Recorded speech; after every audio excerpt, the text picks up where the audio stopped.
All right, so what we're going to be discussing here is the body's position that we get to the moment our front foot gets into the ground for the very first time. And this moment in time is called our foot strike. So we are going to be talking about the moment when, boom, those feet get into the ground for the very first time. And again, that's called our foot strike position. At foot strike, we want to be looking at our body in two halves. Our upper half and our lower half. At foot strike, we want our lower half to have rotated forward towards our target. And a useful thing to look at to know if we've been able to do that is the belt buckle. And is that belt buckle facing the target? If the belt buckle is facing the target, it's a pretty good chance that we have successfully rotated both the back foot, the back knee, and the back hip. When we're able to rotate the back foot, the back knee, and the back hip, as our front foot is getting into that foot strike position,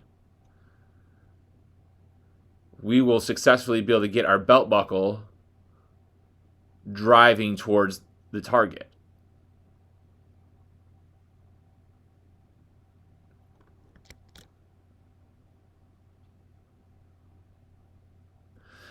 If we specifically take a look at just the back foot of these four guys, let's watch as they are rotating that back leg, how that back foot is rotating.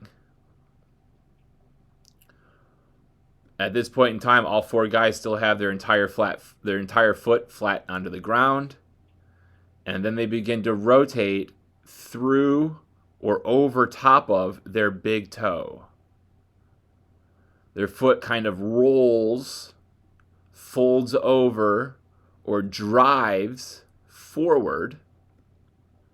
And as the foot does that motion, we now shift our view to the back knee and know as the foot is rolling over the big toe, that the back knee is also rotating forward.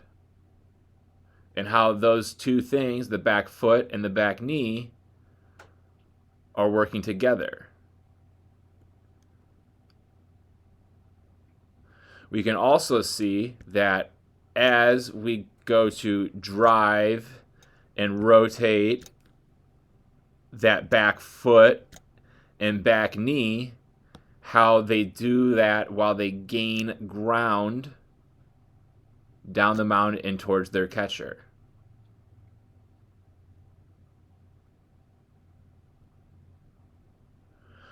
So this is the difference between rotating our bodies forward, or a word for that is driving ourselves forward, versus just rotating in place. If we were just rotating in place, our bodies would not be able to gain this ground down the mound. Our bodies wouldn't be able to accelerate our power and energy down the mound.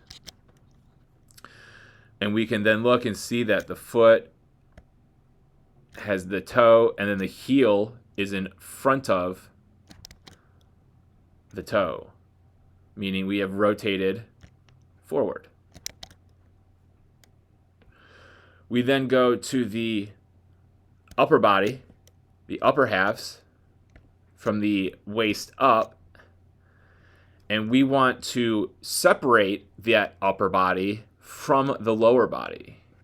We want the direction that our hips are facing, which is to the target, to be separate from the direction our shoulders are facing. So we notice we can see the Giants, the Padres, the Pirates, and his number. We can see the Phillies, and we can see the Brewers or Milwaukee. I'm not sure what they have displayed on their jerseys there. So the direction of their lower bodies is to the target, and the direction of their shoulders is still facing, for these right-handers, towards third base, or the direction they have been the entire time. So we rotate the lower body first, then we get into foot strike, then we rotate our upper body second.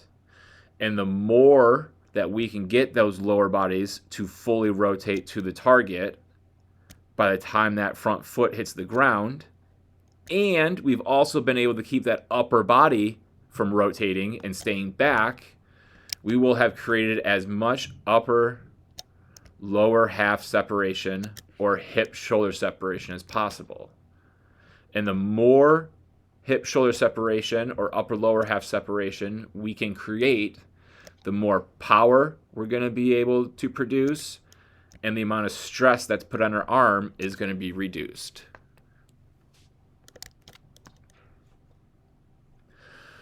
What we're also going to notice is that almost regardless of your arm slot, if we have a true 3/4, low 3/4, high 3/4, an over-the-top arm slot, or anything in between those, we're always going to find ourselves in a relatively 90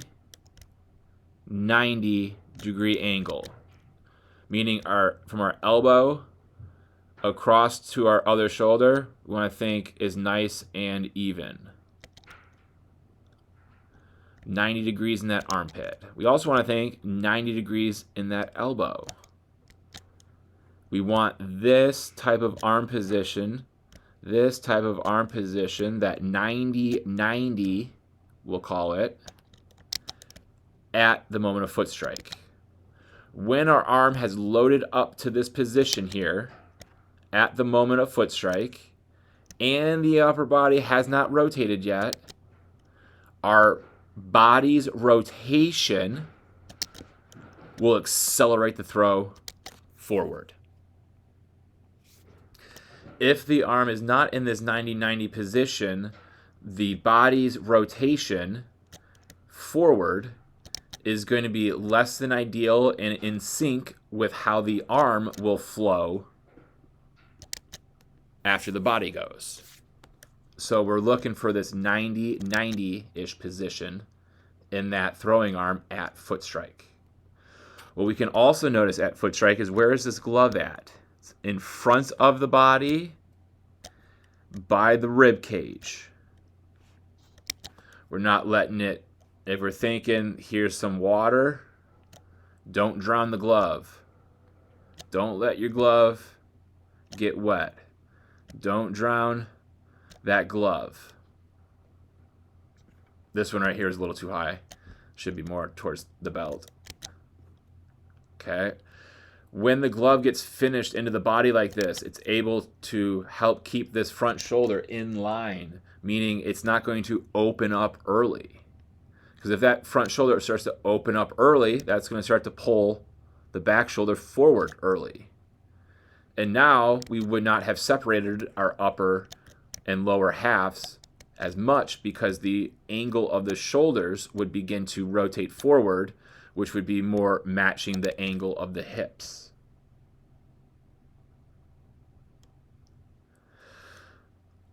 The final thing we're going to look at is this front leg. We see all these guys have different degrees of bend in their front legs. But what we're going to notice is that as the upper body now rotates to throw, we need to make our front leg become a firm fixture of which we can rotate around. So thinking about this front leg here turning into a flagpole. My flagpole is always going to be strongest if it's straight. Or at least I can't have my flagpole move forward while my body is trying to rotate forward. So we'll redraw these little outlines here, and we will have these guys. Oh man, that's all right. It's going to get back to it anyway. Boom. And now we'll watch as they go to throw.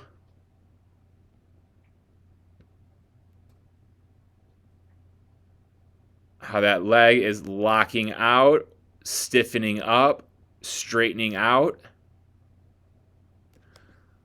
So that now that leg is here. Now that leg is here. Now that leg is here and here.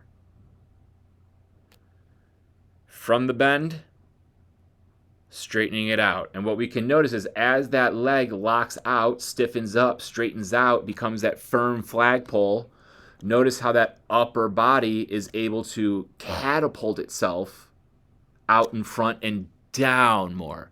Able to get out in front more. Out in front more.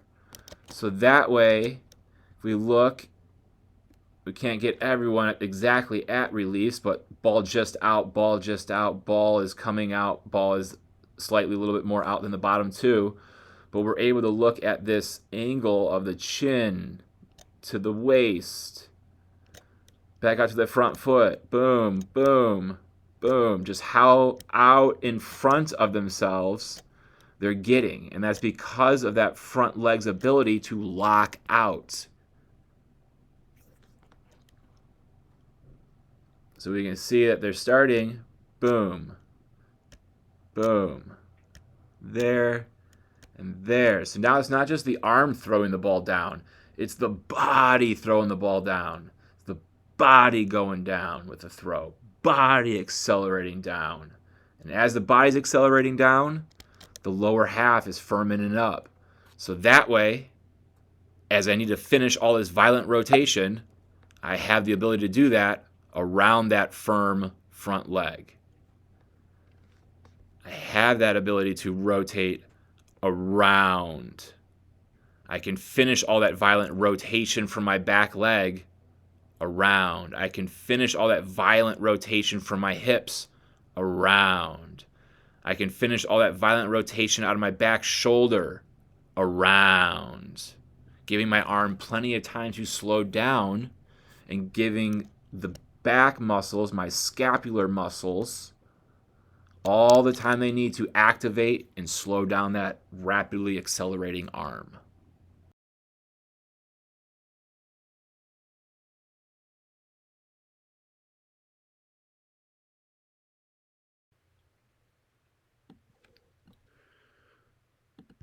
All right, so we're gonna let your video play through here 2 times. The first time will be all one motion so you can see what you look like synced up from these 2 points of view.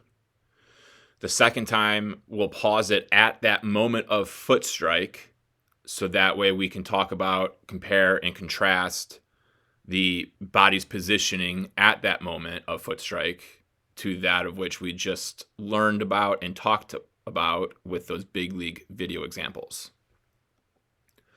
So here we are at that moment of foot strike. Let me grab my mouse here real quick. And what we talked about in the video was splitting our upper half and our lower half right there.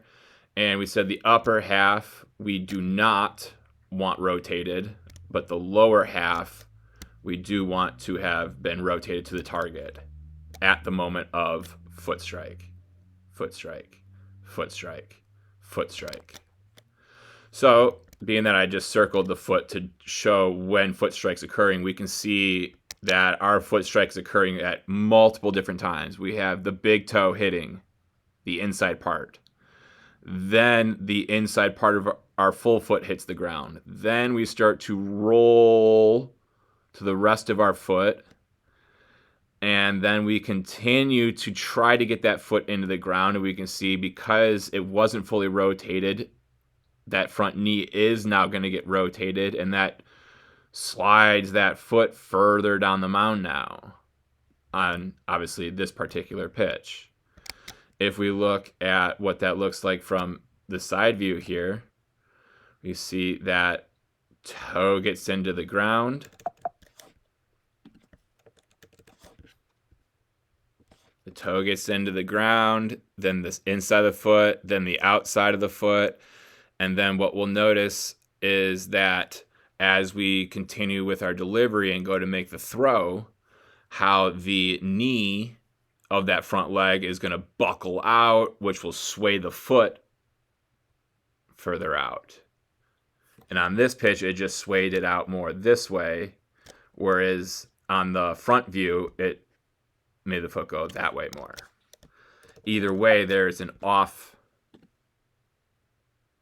or not off, there is a reaction off of our front foot's landing position. So because our front foot did not get fully rotated at the moment of foot strike, the knee could not get fully rotated at foot strike. And because the knee couldn't get rotated at foot strike, the hip couldn't get rotated at foot strike. And like we saw in those big league videos, we need both that front foot to have rotated towards the target. We need to get that front kneecap going to the target, which opens up that front hip to the target. And when those three things on the front leg rotate to the target, that makes it easier for the backside leg of those same points to rotate forward, the foot, the knee, and the hip. And we can just see, because of the lack of rotation in the front leg by the time we get into the ground at foot strike, it makes the backside leg have a more difficult time getting itself rotated around. We can think we have the door closed right now. It's hard to rotate through. But once this door opens up fully, now we can walk right on through. So the two main things that we want to address both involve our lower body. And that is, we got to get this front leg rotated so that that kneecap is going more towards that target, and those toes and the foot is more aligned with the target when it gets into the ground for the first time, versus the big inside toe hitting and then we fold the foot over. We need to have rotated it so it's straight to us. And if we just showed a real quick example of that, let's find some lefties here for you. Brandon here, it was a first rounder in 22 draft or 23 draft. One of the top left-handed pitching prospects for the, as you see, Toronto Blue Jays. So we just watch this front leg here. Bam. Moment of foot strike. We got this in a much better alignment to the target. Versus, boom, your foot strike. Right? We can see back hip coming through, front hip opening up. Your front hip's still going this way. Your back hip's trying to come through. If you had a belt, if we could see your belt buckle would be going more like, not there, more like there. We can see this belt buckle's going more like there. Brandon over here has been able to achieve a lot more of that hip shoulder separation, or the lower body rotating to the target while that upper body is fighting to stay back. Your upper body is fighting to stay back, but your lower body has not fully rotated forward.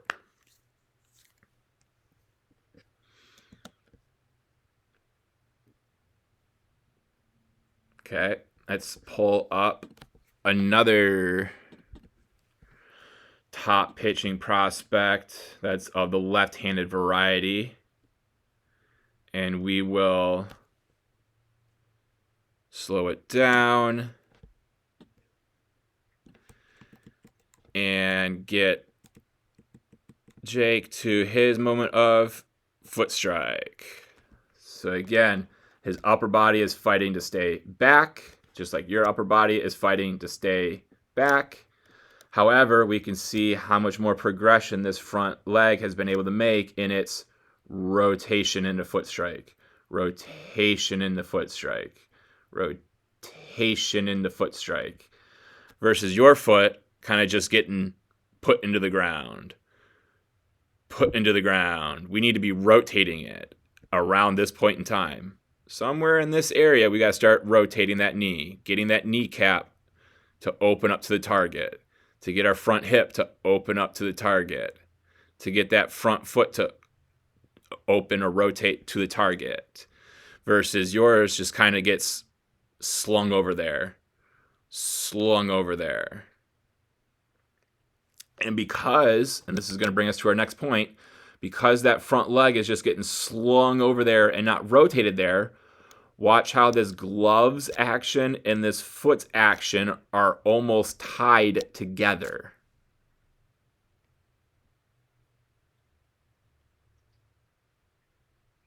Okay, so now we got this glove that's going down over here, which is going to start to pull everything else over here, which will then send things slinging up here with that throwing arm as we try to get it back through. Okay, because this glove ultimately went from here to here, that's a lot of this energy, which means the front side is going that way, which means the back side is going to be coming this way. But we need to try to throw that energy this way. If we watch with Jake, glove is here and then here. Yeah, the energy is going that way, but where is the glove at in relation to the elbow? It's on the inside of this elbow, meaning that glove is not going to be continuing to go out this way because your glove and elbow are in the same plane. Your glove is going to have the ability to keep going. It may not keep going, but it has the ability to. Right? And we can see how that front shoulder just wants to slightly open up there for us. Just slightly open up, slightly open up, slightly opened up versus going to the target. If we pulled Brandon back up, swivels into that rib cage armpit area, swivels versus your kind of swooping. We can just see how then this is staying on the inside of his body versus just getting slightly outside of your body. And more likely than not, the reason your glove is probably doing that big swoop is in efforts or hopes that it's going to get this front leg, particularly this knee, out more. Out more meaning we can see how its kneecap's going this way, and then by the time we throw, now the kneecap's finally going to the target. I bet the glove is probably swooping this way, hoping that it'll get the kneecap to swoop that way. So, meaning, once we get this front leg to rotate the way we want it to, and the way we want it to is kneecap and foot to the target as it's in the ground, bam, bam, not getting there after it's been in the ground. After it's been in the ground, you're in this better alignment, So we just need to think about get the front kneecap to the catcher. That's the big thing. Your foot will help do that if you get the front foot to the catcher as well. But our biggest thing is just getting that knee fully rotated so that way the backside can come through. And once that front leg is able to get itself fully rotated, this backside will have the ability to get itself, watch what's going to happen as we come out, and that front leg gets to swivel out. We can see how much more that backside leg gets to rotate. Backside leg gets to rotate. That backside leg will get to continue to rotate more as that front leg rotates more. So yes, we're going to need to fire this back leg sooner so it can complete itself on time, a little earlier. But again, I think that's going to take care of itself once we get this front leg rotated. So yes, we're going to want to think about the glove swiveling into the armpit more. But again, I believe that glove issue will get cleaned up with this knee issue. Yes, we need to get this backside leg rotated a little bit earlier so we can get it fully completed on time. However, I think that will become definitely fixed once this knee gets fixed. So we got 3 things: glove, backside leg rotation, front side leg rotation. But if we said this is 1, this is 2, this is 3, 1 and 2 will get fixed all on their own, I bet, if and when we fix 3. So all we're going to be focusing on is getting this front leg to rotate versus it just opening up. And how we will do that will be by doing this mechanical drill, which you could find on my YouTube page where this is at, just going into the playlists and under the mechanical playlist. This drill right here, I have a voiceover in the drill where it'll explain how to set it up and what we're doing, but we can see how I'm starting in this bad position, which very much mirrors the position you are in right here. And I'm working on having this band pull me in, so that way I have to fight against that band to train my front leg, boom, how to land in this much better position. And there's multiple stages of that. We can just do the basically in place, and then we can also challenge ourselves and start to stride further out as we do it and have our bodies start to go forward with it. And then we can also adjust it so that way the shoulders are facing first base. So that way, as we learn how to rotate that front leg fully by the time it gets in the ground, our upper body is also still in that good separated position. So this type of drill right here, which again can be found on the YouTube page in the playlists of mechanical drills. Check that out to help guide you with your drills at home to start working on that front legs rotation. And then next week, we will do those drills together. And you probably even saw this week 3 of your teammates working on that drill. So you're not alone with this mechanical adjustment. You'll have 3 other guys on the team that you'll be able to work together with.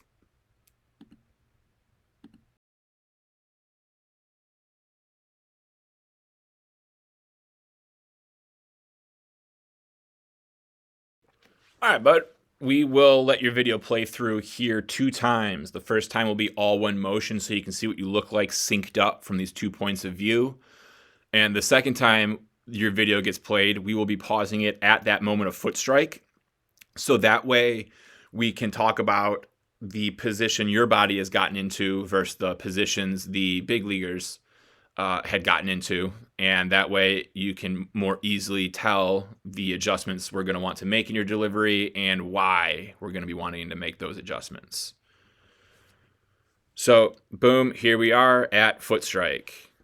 So if we did the same or similar things that we did with the big leaguers, we separate the body at upper lower half at that moment of foot strike. So again, foot strike is when that foot gets boom, boom, boom into the ground, and we're cutting the body into 2 halves. Upper half we do not want rotated, while the lower body we do want rotated. And we can see here, if we drew a line from your hip to your knee, our front leg has not gotten itself rotated yet.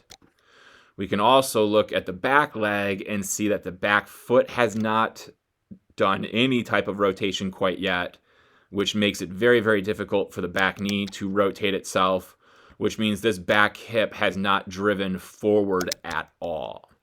We can also know that the back side leg has not fired just simply based on the distance our body is from the pitching rubber.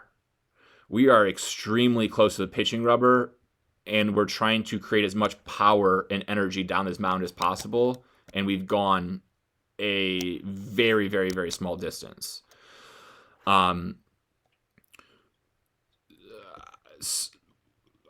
There's a lot of different things that can be discussed and brought to your attention about your pitching delivery.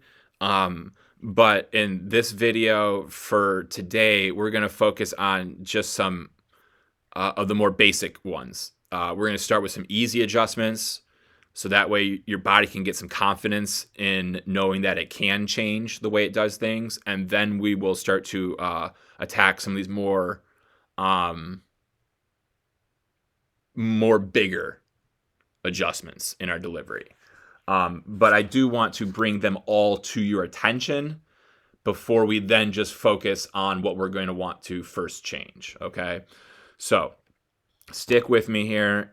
It may get to seem like there's a lot going wrong with your delivery, but they're all going to be linked together. Okay, so like we first said, the front leg, it needs to get more fully rotated to the target. All right. We got Mason is also a guy who does not get his front leg fully rotated to the target, along with 3 other guys on your team. So you're not alone with this front leg rotation not occurring the way it needs to. All right, you got 4 other teammates that you're going to be able to train with each week on how to get that front leg better. We also need to rotate this back leg forward. And that's when we talked about in the big league videos how we rotate through the big toe, which then gets the toe to be back here and the heel way up here. And then we have that back leg going more of like this type of path. Right now we got this because we haven't rotated down the mound. We haven't rotated forward. We haven't driven our body forward or down the mound. We need to create power and energy with this back leg by driving our back leg to move our body forward.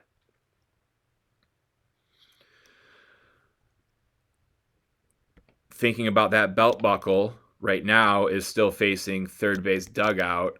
We said with the big league videos, we want that belt buckle to be going towards the target at the moment of foot strike. So if we were to generalize this, we would say we need our entire lower body to rotate itself sooner, earlier, and it needs to rotate itself forward. It needs to rotate itself outwards. It needs to rotate itself down the mound versus just spinning in place, spinning in place, spinning in place. And if we just brought up, let's just say 2 big league videos from the side, and we just picked them at random. There's 1 and there's 2. Okay. 2 random guys.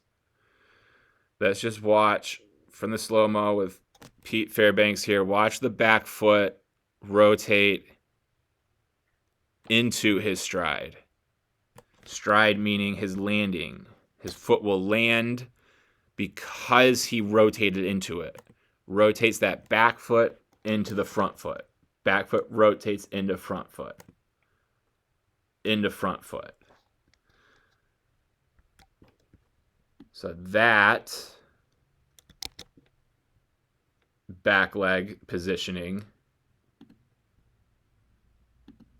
versus your back leg positioning. You're just barely starting a spin with your back leg versus a drive.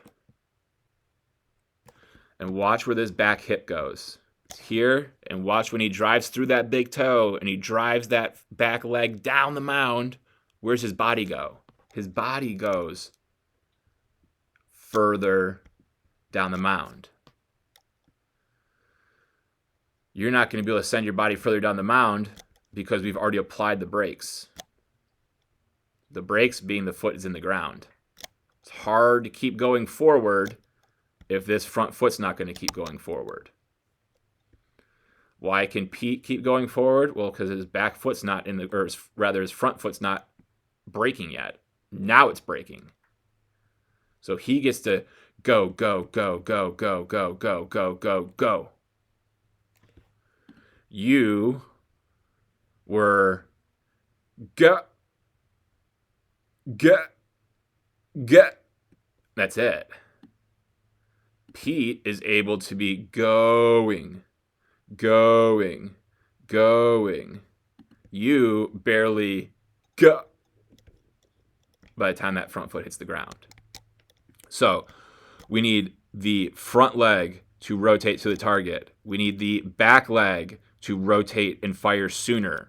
While we also need to think about that rotation not occurring in place, but as we rotate, our body is going forward.